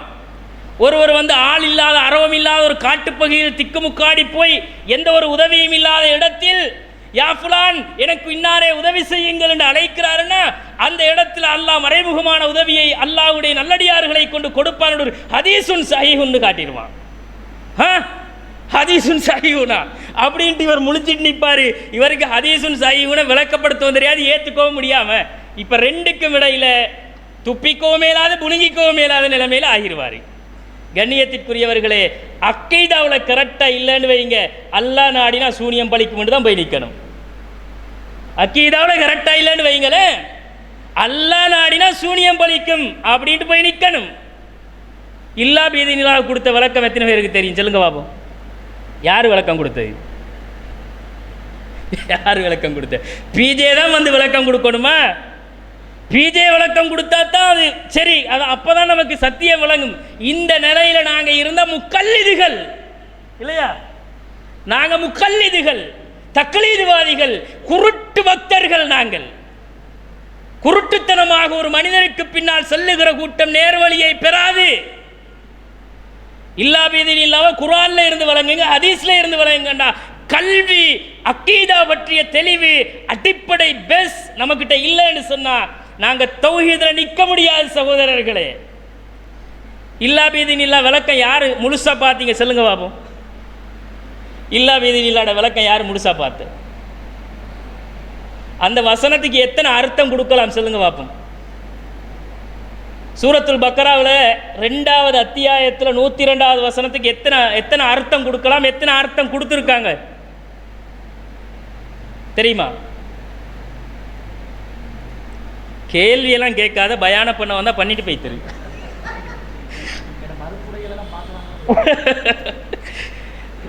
சகோதரர்களே, ஜோக் இல்லை, ஜோக் இல்லை, இது அமானிதம். இந்த அமானிதத்துக்கு தான் நாங்கள் மோசடி, அதனால தான் அல்லாஹ் வலூமன் ஜஹூலாங்கிறான். தௌஹீத் என்று நாங்கள் சொல்றது வாயளவுலண்டா எங்களுக்கு அல்லாஹ் விளக்கம் தர மாட்டான். விளக்கத்தை தேடணும். விளக்கம் அதுவாக குந்தாது, விளக்கம் குந்தாது. அங்கே சுன்னத்துவல் ஜமாத் வழிகேடுண்டா அவனுடைய பலம் என்ன, அவன் எதை வச்சு அவனுடைய செய்திகளை நிறுவுகிறான்னு தெரிஞ்சிருக்கணும். என்ன ஆதாரம் வைக்கிறான்னு தெரிஞ்சிருக்கணும். அந்த ஆதாரம் எந்த அடிப்படையில் அது பிழை என்பதை பற்றிய தெளிவும் அறிவும் நமக்கு இருக்கணும். அது இல்லைன்னா அவங்கிட்ட மண்டியிட்டு காலை மடித்து குந்தி இருந்து சத்தியத்தை அடகு வைத்து விட்டு வர வேண்டும். அப்படித்தான் நிறைய சத்தியம் தோத்து போறது. அரபுமா, அரபுல என்னடா இருக்குது? அரபுல என்ன இருக்குது? அரபு ஒரு மொழி, அது குர்ஆனும் ஹதீஸும் நமக்கு சொல்லப்பட்ட மொழி. அது டிரான்ஸ்லேட் பண்ணி சொல்லப்பட்டா தமிழ் விளங்குதா, இங்கிலீஷ் விளங்குதா, உருது விளங்குதா, ஹிந்தி விளங்குதா, அப்படி விளங்கிட்டு போகலாம். அரபு தெரியாது, அரபு இவர்களுக்கு வாசிக்க தெரியுமா? அரபு தெரிஞ்சவன் வாசிப்பான், அரபு தெரியாதவன் தெரிஞ்ச மொழியில படிப்பான். தெரிஞ்ச மொழியிலையாலும் படிச்சமானாங்க. கொடுக்கக்கூடிய பதில்கள் அறிவை ரெண்டு வகையாக பெறலாம். ரெண்டு வகையாக பெறலாம் அறிவை. ஒன்று எப்படி பெறலாம் நீங்களே சொல்லுங்க, ராசிக் பிரதர் சொல்லுங்க. ரெண்டு வகையாக பெறலாம் அறிவை. ஒன்று கடையில் வாங்கலாம், இன்னொரு புத்தகத்தில் வாங்கலாம். அறிவை ரெண்டு வகையாக பெறலாம். ஒன்று புத்தகங்களை வாசிப்பதினூடாக அறிவை பெறலாம், புத்தகங்களை வாசிக்கிறதனூடாக அறிவை பெறலாம். இன்னொன்று பேசுங்க, என்னத்தையாலும் பேசுங்க, கேள்வி ஞானத்தால் பெறலாம். கேள்வி ஞானம் எங்களுக்கு படிக்கிற எங்களுக்கு அரபு தெரியாண்டு வைங்களேன், அரபு தெரியாதெல்லாம் ஒரு பிரச்சனையே இல்லை. தெரிஞ்சவன் சொல்கிற விஷயத்தை கேளுங்க, கேள்வி ஞானத்தால் அறிவை பெறலாம். இன்றைக்கி சாதாரணமாக அரபு மதரசா போகாதவன் கேட்குற கேள்விக்கு மௌலைக்கு பதில் தெரியாது. ஏன் தெரியாது? அவர்கிட்ட கேள்வி ஞானம் இருக்குது. இவர் புத்தக பூச்சா இருந்திருக்கிறாரு, இவன் புத்தகத்தை படித்தவும் இல்லை, கேள்வி ஞானத்திலையும் இல்லை. அப்போ நாங்கள் ரெண்டு வகையில் அறிவை பெற முடியுமாக இருந்தால், எங்களுக்கு அல்லாஹ் அந்த அருளை தந்திருந்தால், அரபு மொழி தெரியும் என்றால், நாங்கள் புத்தகங்களை வாசிக்கிற எங்கள் திறமைகளை வளர்த்து கொள்ள கடமைப்பட்டிருக்கிறோம். வாசிக்கிறது, வாசிப்பு ஒரு மனிதனை முழு மனிதனாக்கும் என்றால், வாசிக்கிறதுக்கு இன்றைக்கு எத்தனை பேர் நாங்கள் புத்தகம் எடுத்து வாசிச்சிருக்கிறோம்? எத்தனை பேர் வாசிக்கிறோம்? எத்தனை பேருக்கு அதுக்கு நேரம் இருக்குது? இல்லை சகோதரர்களே, வாசிப்பு என்பதால் தான் இன்றைக்கு பிஜேக்கு நிகராக ஒரு மனிதர் மீடியாவுக்கு முன்னால் உட்கார்ந்துக்கிட்டு பதில் சொல்லிட்டு இருக்கிறாரு. அது வெறும் வாசிப்பு, ஆய்வோடு கலந்த வாசிப்பு அல்ல. ஆனால் ஆய்வுங்கிறது எங்களுக்கு செய்ய தெரியாட்டியும் அதை செய்கிற மனுஷன் சொல்லக்கூடிய விஷயத்தை நீங்கள் காது கொடுத்து கேட்டீங்கன்னா புத்தகத்தை வாசிக்கிறவன் ஓடிடுவான். அந்த அறிவை நாங்கள் பெற்றிருக்கிறோமா?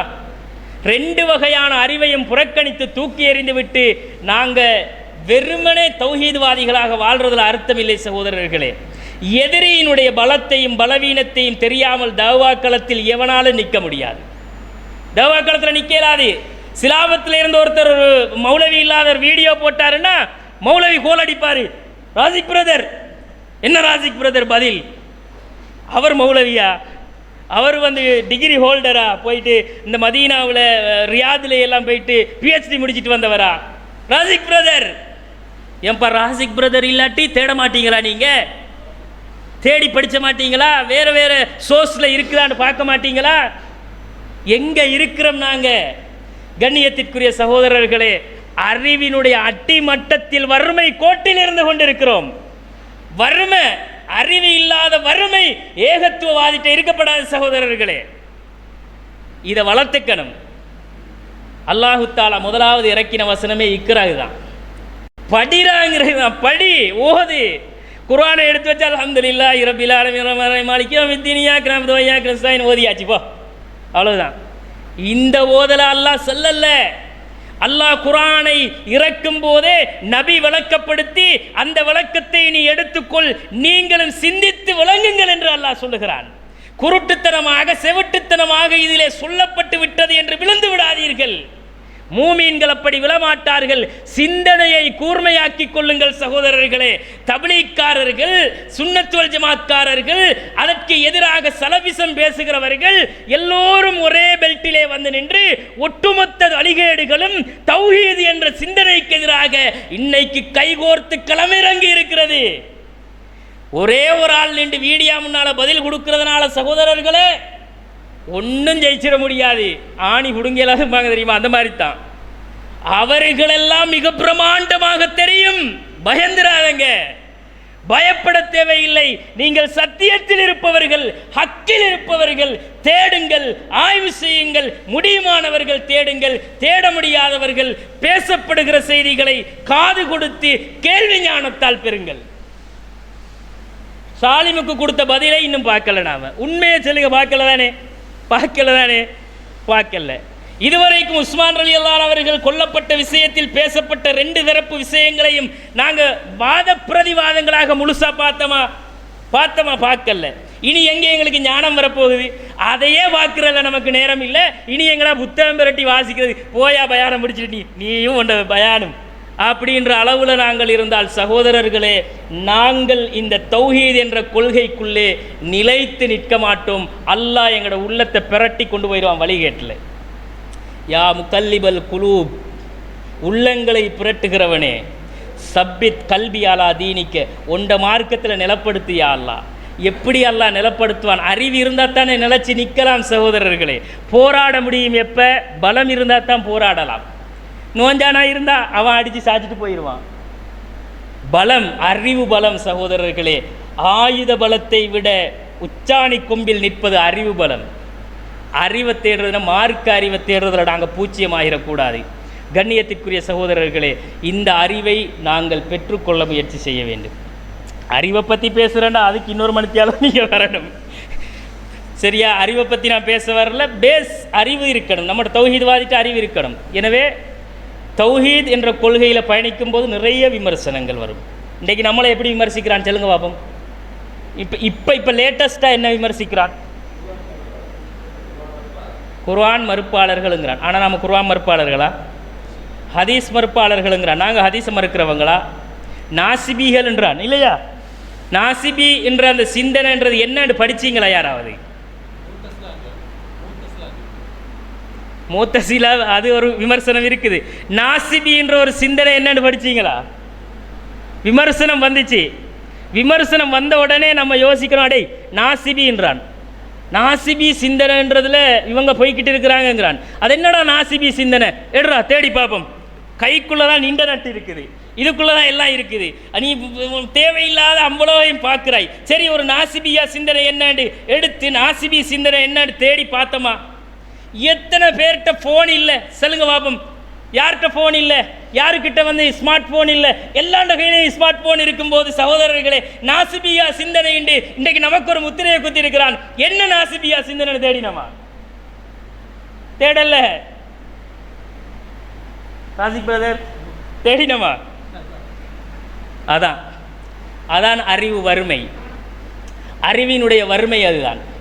நமக்கு எதிராக ஒரு குற்றச்சாட்டு வைக்கப்படும் பொழுது உடனே அதை சிந்தனையை கூர்மையாக்கி கொண்டு அது என்ன என்று தேடி பார்த்துட்டு அடுத்த கேள்வி என்னன்னு கேட்கும்போது பதில் சொல்றதுக்கு ரெடியா இல்லாட்டி அவன் அறிவின் வறுமையில் இருப்பவன். ஏன் பேசுறீங்க? கண்ணியத்திற்குரியவர்களே, ஜோக்கா எடுத்துக்காதங்க.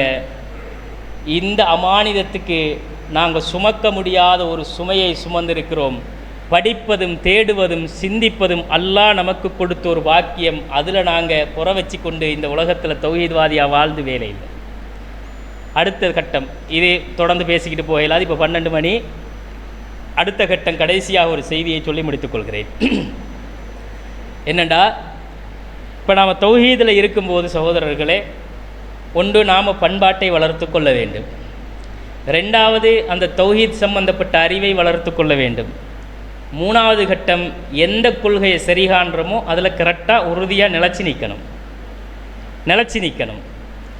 இப்போ இவர் நம்மளோட தலைவர் சொன்ன மாதிரி ஆரம்பத்தில் அவ்வளோ வீரியமானவங்க எல்லாம் அவர் அடித்த போம்பேலே ஓடிட்டாங்க. வீரியம் போச்சு. தஜ்ஜால் வார காலத்தில் சொர்க்கத்தையும் நரகத்தையும் காட்டினாண்டா போச்சு. ஈமான் போச்சு, அப்படியே போச்சு, அவ்வளோதான். ஈமான் எப்போ கரெக்டாக இருக்குன்னு தெரியுமா? முதல்ல எங்கள்கிட்ட பொறுமை இருக்கணும். மார்க்க அறிவை படிக்கும்போது பொறுமை இருக்கணும். பொறுமை இழந்துட்டோம்னா அறிவை பெற மாட்டோம். பேஸ் அடிப்படை இதுதான். அறிவை எப்போ பெறுவோம்னா நம்மக்கிட்ட பொறுமை. முதலாவது பொறுமை இருக்கணும் இந்த கொள்கையில். அதுக்கு ஒரு சம்பவத்தை ஞாபகப்படுத்துகிறேன். மூசா நபி அவங்களோட சமுதாயத்துக்கு அல்லாஹ் செஞ்ச அருளை எல்லாம் ஞாபகப்படுத்துவார். இப்படி அல்லாஹ் நமக்கு செஞ்சுருக்கிறான், காப்பாற்றினான், ஃபிரௌன்ட்ட இருந்து காப்பாற்றினான், இப்படி எல்லாம் பேசிட்டு இருப்பார். இருக்கும்போது சொல்லிடுவார், நான் தான் மனிதர்களே சிறந்தவரும்பார். இல்லைன்னா மற்றவங்களை விட நான் தான் அறிஞ்சவன்ன்றுவார். எனக்குத்தான் எல்லா அறிவும் தெரியும்ன்ற உடனே அல்லாஹ் சொல்லுவான், மூசா நீங்கள் எல்லாம் அந்தளவு பெரிய அறிவாளி இல்லை, உங்களைய விட ஒரு ஞானம் உள்ளவர் இருக்கிறார்னு. துல்லினி அலைஹியா, அல்லாஹுவே எனக்கு அவர் கொஞ்சம் காட்டித்தாயா அல்லாஹ், யார் அந்த ஆள், என்னைய விட அறிவாளியா அப்படின்னு. ஆமாம், நீ போ. அந்த அந்த கதை தெரியும் தானே நமக்கு, மூசா நபி போனது, ஹிதர் அலைஹிஸ்ஸலாத்தை தேடி போனது. அப்போ போவார். போன உடனே அவர் மூஞ்சியில் ஒரு துணியை போட்டு படுத்துக்கிட்டு இருப்பார். படுத்துக்கிட்டு இருக்கும்போது இவர் போயிட்டு மூசா அலைஹிஸ்ஸலாம் போயிட்டு அஸ்ஸலாமு அலைக்கும் சொல்லி அவரை எழுப்பி, ஆனால் மூசாம்பார். வமன் மூசா, எந்த மூசா அப்படிம்பார் ஹிதர் அலைஹிஸ்ஸலாம். அவருக்கு மூசா நபியே தெரியுமா? மூசா நபியே அவருக்கு தெரியாது, முன்ன பின்ன தெரியாது. இவர் போயிட்டு ஆனால் மூசா, அவர் எந்த மூசா? ஆனால் மூசாமின் பனி இஸ்ராயில், பனு இஸ்ரவேல் சமுதாயத்துக்கு அல்லாஹ் என்னை நபியாக அனுப்பின மூசா. அப்படியா? நீ என்னத்துக்கு வந்திருக்கிறாய்னு திருப்பி கேட்பார். ஏன் வந்திருக்கிறாய் அப்படின்ற உடனே இவர் சொல்லுவார், உங்களுக்கு அல்லாஹ் படித்து கொடுத்த அறிவை எனக்கு படிச்சுட்டாங்க, அதுக்கு தான் படிச்சுட்டு போக வந்திருக்கிறேன்னுபார்.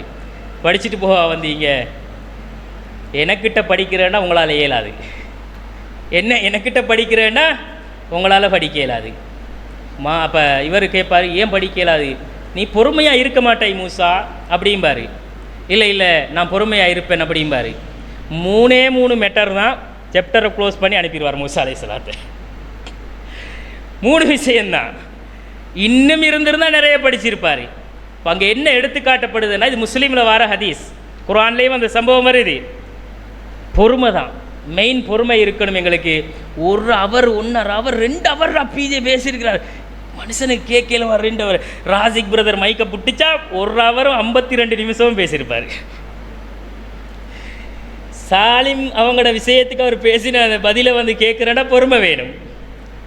பொறுமை இல்லாட்டி அந்த அறிவு நமக்கு கிடைச்சாது. அப்படித்தான் நிறைய அறிவை கடந்து வந்திருக்கோம். இப்போ இந்த பொதுக்குழு வரைக்கும், தேசிய பொதுக்குழு வரைக்கும் நிறைய அறிவை கடந்து இங்கே வந்திருக்கிறோம். அப்படித்தான் 1.5 ஹவர் பார்க்க மனுஷனுக்கு நேரம் இருக்கா? நமக்கே நம்ம வேலை வெட்டி பார்க்க நேரம் இல்லை. ஃபோனை வச்சுட்டு பேசுகிறார் முடிச்ச மாட்டான் இந்த ஆள் அப்படின்ட்டு மூடி வச்சாச்சு. அவர் என்ன மேட்டரை பேச வந்தாரோ நாசிக் மன்சூகில் வந்து நிப்பாட்டிடுவார். அதுக்கு அங்கால தெரியாது. நாசிக் மன்சூக் தான் லாஸ்ட் பாயிண்ட், எண்ட். அதுக்கு பிறகு உள்ள அறிவு தெரியாது. கண்ணியத்துக்குரியவர்களே, பொறுமை என்பது மிக முக்கியம். அறிவை தேடுகிற விஷயத்தில் தேடக்கூடிய அந்த அறிவோடு நாம் வாழும் பொழுது அது ஸ்ட்ராங்காக இருக்கணும். லா இலாஹ இல்லல்லாஹ் சொன்னால் குல் லா இலாஹ இல்லல்லாஹ் சும்மஸ்தகிம், ஸ்டடியாக நில்னாங்கிற ரசூலுல்லாஹ்.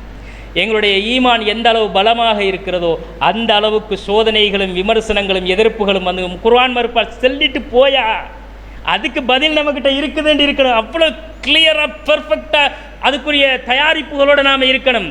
குர்ஆன் மறுப்பாளரா எப்படி குர்ஆன் மறுப்பாளர் அப்படின்னு நாம் அதை விளக்கப்படுத்த தெரிஞ்சிருக்கோம். குர்ஆன் மறுப்பாளர்கள் யார்? ஹதீஸோடு முரண்பாடு கற்பித்து அதை மறுத்துவிட்டு குர்ஆன் என்ற முத்தவாத்திரோடு ஒரு ஹதீஸ் முரண்பட்டு வந்தால் ஏற்றுக்கொள்ள வேண்டும் என்று சொல்கிற நீ ஹதீஸ் மறுப்பாளனா? ஹதீஸோட முரண்பட்டாலே ஏற்றுக்கிறாம, அந்த ஹதீஸ் குர்ஆனோட முரண்பட்டாலே சஹீஹ்னு ஏற்றுக்கிற நீங்கள் குர்ஆன் மறுப்பாளர்களா? அதை நாங்கள் குர்ஆனோடு ஒப்பிட்டு அதனுடைய கருத்து ரீதியாக அது பிழை இருக்கிறேன்னு சொல்கிறோம். நாங்கள் அது குர்ஆன் மறுப்பாளர்களா என்று கேட்கக்கூடிய தெளிவும் அறிவும் சிந்தனையும் நம்மக்கிட்ட இருக்கணும். ஆனால் நாங்கள் இன்றைக்கு எத்தனை செய்திகளை குர்ஆனுக்கு முரண் என்று சொல்லி அதை இந்த சமுதாயத்திலே பிரச்சாரம் செய்கிறோம் என்ற அந்த தெளிவு கூட இன்றைக்கு இங்கே இருக்கக்கூடிய 100க்கு 100% இல்லை. உண்மை. நீங்கள் இல்லை என்று மறுத்தாலும் அதான் உண்மை. லாஸ்ட்டாக ஒரு செய்தி பிஜே வந்து ஒரு காரண காரியம் சொல்லி என்ன செஞ்சிருப்பார், இது வந்து அடிப்படைக்கு மாற்றமாகவும் குர்ஆனுடைய செய்திக்கு மாற்றமாகவும் இது இருக்குதுன்னு சொல்லி மறுத்திருப்பார். லாஸ்ட்டாக தெரியுமா அது என்னண்டு? ஹதீஸை மறுக்கல்ல, எடுத்து வைக்கக்கூடிய அத்தனை வாதங்களும் பெர்ஃபெக்ட். என்ன செய்தின்னு தெரியுமா உங்களுக்கு? தெரியாதானே? அது கடைசியாக சொல்லலை, 2022 சொன்னது. அதை இப்போ எடுத்து பரப்பிக்கிட்டு போகிறானுகள். ஆனால் அது கூட நமக்கு தெரியலை. மக்காவில் நான் அதாவது நபித்துவம் எனக்கு தரப்படுவதற்கு முன்னால் மக்காவில் நான் போகும்போது ஒரு கல் எனக்கு சலாம் சொல்லும், அந்த கல்லை நான் அறிவேன் அப்படின்னு ரசூலுல்லாஹ் சொல்லுவாங்க. அது எனக்கு சலாம் சொல்லி கொண்டிருந்தது, இப்போதும் அந்த கல்லை நான் அறிவேன் ரசூலுல்லாஹ் சொல்லுவாங்க. அது ஹதீஸ் இல்லை என்றது காரணகாரியத்தோடு வழக்கப்படுத்தப்பட்டு தெரியும் தானே? எல்லாம் தேடுங்க, படிங்க இன்ஷா அல்லாஹ். அப்டேட் பண்ணணும். ஃபோனை அப்டேட் பண்ணி, பிஸ்னஸ் அப்டேட் பண்ணி, குடும்பத்தை அப்டேட் பண்ணி, எல்லாத்தையும் அப்டேட் பண்ணிவிட்டு நாம் வந்து மற்ற விஷயங்களெல்லாம் அப்டேட் பண்ணிட்டு போகும்போது ஏகத்துவம் தௌஹீத் என்ற சிந்தனையை அப்டேட் பண்ணணும்.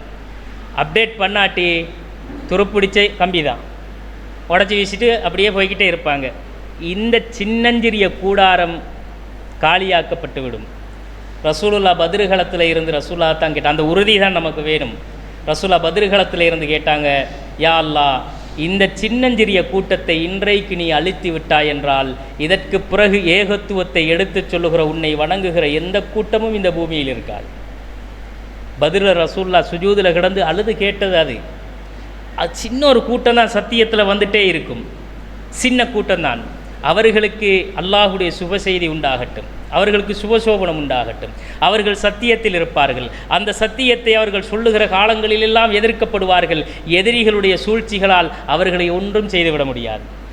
கண்ணியத்திற்குரியவர்களை, இந்த நம்பிக்கையோடு பயணிப்போம். எங்களோட முதுகெலும்பாக எங்களுடைய நம்பிக்கை ஈமான் இருந்தால் அதற்கேற்ற அளவுக்கு நாங்கள் சோதிக்கப்படுவோம். சோதனையை தாங்கிக் கொண்டு பயணிப்போம். இன்ஷா அல்லாஹ் சோதனைகளை தாங்கிக் கொண்டு பயணிப்போம். எதை என்றாலும் ஃபேஸ் பண்ண ரெடின்னு போகக்கூடிய அந்த ஒரு சிந்தனை தெளிவை நாங்கள் வளர்த்து கொள்வோம். இன்ஷா அல்லாஹ் இதை ஷோர்ட்டாக சொல்லி நான் முடிச்சுக்கொள்கிறேன். எனவே இந்த கொள்கை ஏகத்துவ பயணத்திலே நாம் இருக்கும் பொழுது நம்முடைய பண்பாட்டை வளர்த்து கொள்ள வேண்டும், அறிவை வளர்த்து கொள்ள வேண்டும். அறிவை தேடுகிற விஷயத்தில், படிக்கிற விஷயத்தில் பொறுமை மிக முக்கியம். இந்த தெளிவை நாங்கள் பெற்றுக்கொண்ட பிறகு அதில் நிலைத்திருப்பது மிக முக்கியம். அல்லாஹு தாலாவுடைய தீனில் கடைசி வரைக்கும் இருந்து மரணிக்கிற பாக்கியத்தை அல்லாஹ் தர வேண்டும். வலா தமூத்துன்ன இல்லா அன்து முஸ்லிமூன், முஸ்லீம்களாக அன்றி மரணித்து விடாதீர்கள். முஸ்லீமுண்டா யாருன்றதில் தெளிவாக இருந்துக்கிறீங்க. குர்ஆன் சுன்னா என்ற பேஸ்மெண்ட்டில் இருங்க. அல்லாஹ் என்னையும் உங்களையும் இதே கொள்கையில் கடைசி வரைக்கும் பயணிக்க வைத்து இதே சத்தியத்தில் மரணிக்கச் செய்கிற வாக்கியத்தை வல்ல ரஹ்மான் இறக்கும் உங்களுக்கு நந்தருள் புரிவானாக. வாஹிரு தவானா அனில் அல்ஹம்துலில்லாஹி ரப்பில் ஆலமீன். அஸ்ஸலாமு அலைக்கும்.